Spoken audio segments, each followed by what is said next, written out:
I feel like gives you Wow. a taste of it. Woohoo! What does Oh that my bring back goodness. memories, right?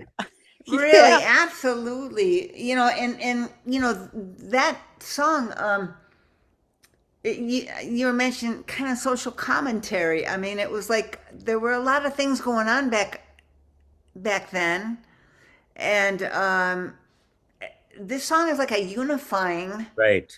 a song, which was so needed back then because there was so much that was not. And then we were talking about the white thing and the black thing and all that.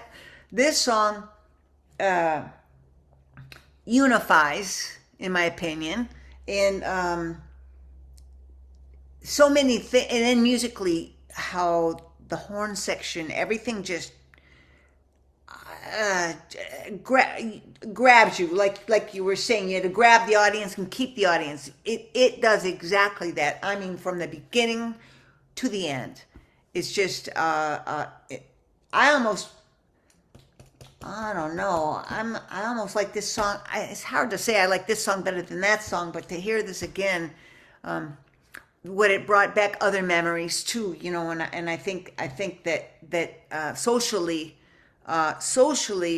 it's social commentary. Uh-huh. And, That's the biggest thing about this song to me. yeah. And I always loved singing this too, because again, with the three-girl group I had, this was one of the most fun ones that we did because we were able to get everybody.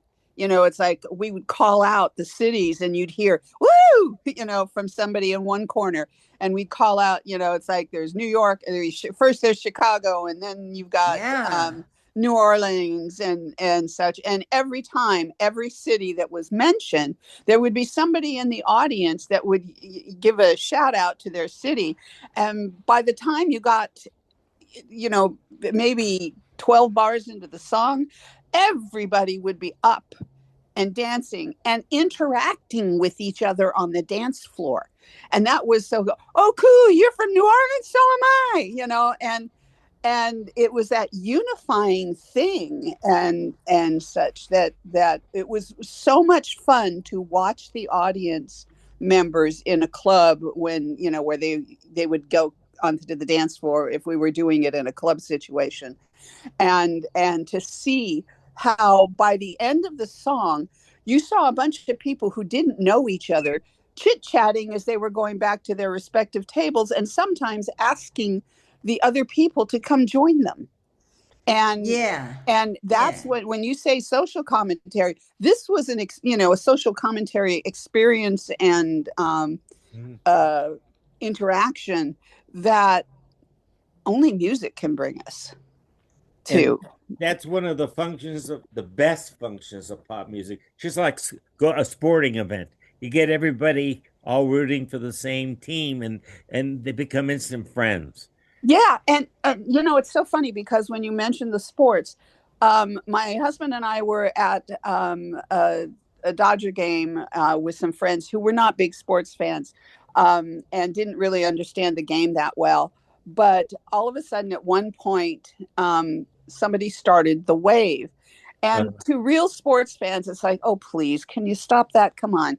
It's detracting and we're watching the game and watch the game, damn it. And I said, "Oh God, there we go again." And the other two went, "You know what? I really like it. Everybody is agreeing on the same thing all at once."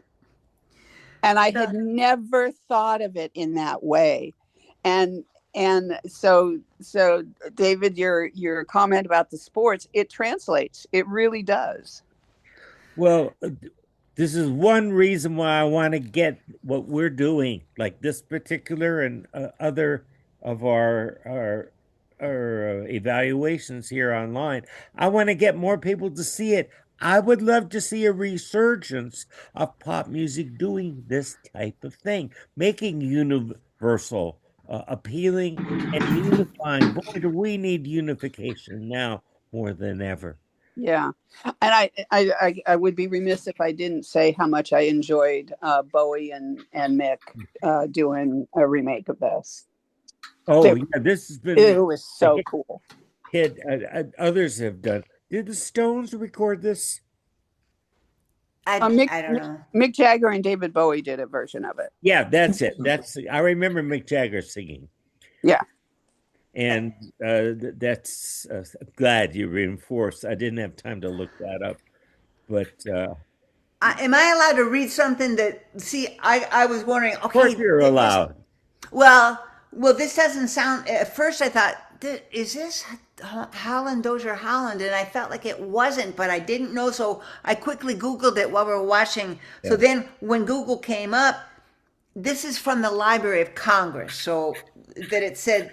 So then I learned that it was not Holland Dozier Holland, but it says "Dancing in the Street" was written by Marvin Gaye, William Mickey Stevenson, and Ivy Jo Hunter. And then it says the initial concept, it says Mickey Stevenson conceived the track after watching kids in Detroit joyfully playing and dancing in water from open fire hydrants. The writers, Marvin Gaye, originally envisioned singing the track himself, but he ultimately gifted it to Martha and the Vandellas. He co-wrote the music with Mickey Stevenson, and Ivy Jo Hunter finalized the lyrics and the arrangement. And lastly, it says the track is, it says legacy. It says the track is celebrated as one of pop music's defining works. It was inducted into the Grammy Hall of Fame and is carefully preserved in the Library of Congress recording registry. Oh my God. Like that's, I just thought it was like like back to the social commentary or unifying and all that. But this, well, boy, that really proves it. And you're leading us into next week's. We're going to Ah, Marvin Gaye next week. So, uh, wow. uh, yeah, but let's get to Fontella Bass right now. I'm glad there's so much. I knew this. This is very vibrant stuff. Yeah. So I knew that this was going to be give us a lot to share.